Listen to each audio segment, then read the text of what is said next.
आज आपण बनवणार आहोत खमंग व चवदार शेंगदाण्याची चटणी। ही चटणी अगदी सोप्या पद्धतीने कमी साहित्य वापरून व फार कमी वेळात तयार होते। भाजी, भाकरी, पोळी, डोसा, इडली किंवा साध्या वरण भातासोबत ही चटणी खूप चविष्ट लागते।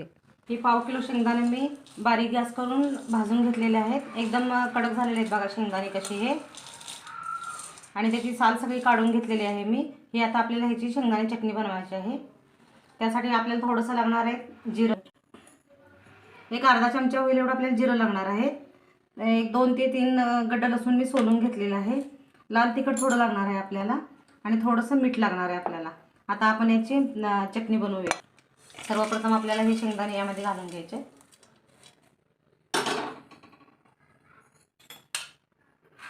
एक अर्धा चमचा जिरं। आता हे आपल्याला पहिल्यांदा बारीक करून घ्यायचं आहे, कारण लसूण आता जर आपण लसूण घातला तर शेंगदाणे ओले होतात हे सगळे, आणि त्यामुळे बारीक होत नाही। त्यामुळे पहिल्यांदा आपल्याला थोडंसं शेंगदाणे मोठं मोठं वाटून घ्यायचं आहे।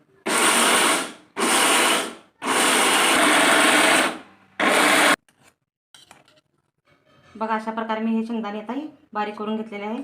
आता आपल्याला चवीनुसार मीठ घालायचं आहे। एक अर्धा चमचा मीठ घातलेलं आहे मी।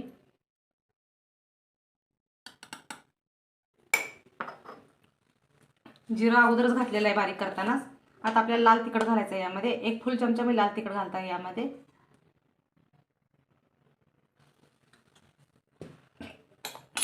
आणि लसूण घालायचं आपल्याला। आता हे सगळं आपल्याला फिरवून घ्यायचं आहे मिक्सरला।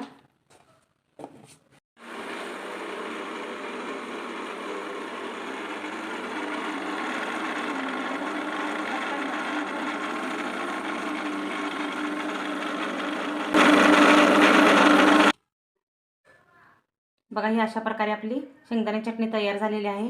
तुम्हाला यामध्ये जर एकदम अजून ओलसर जर चटणी पाहिजे असेल तर तुम्ही यामध्ये 1 चमचा लहान चमच्याने या तेल घालायचा आणि परत मिक्सरला फिरवायचं। आम्हाला नको आहे तेल घालायला, त्यामुळे मी काही तेल घालणार नाही यामध्ये। बघा अशा प्रकारे आपली ही चटणी तयार झालेली आहे।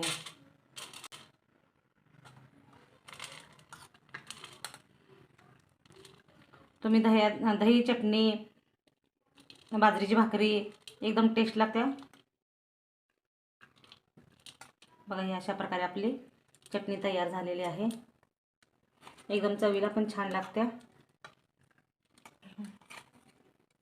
बघा अशा प्रकारे आपली शेंगदाणे चटणी तयार झालेली आहे। तुम्ही नक्की ट्राय करा आणि शेंगदाणे चटणी करून बघा कशी होते ते। लाईक करा, सबस्क्राईब करा, शेअर करा।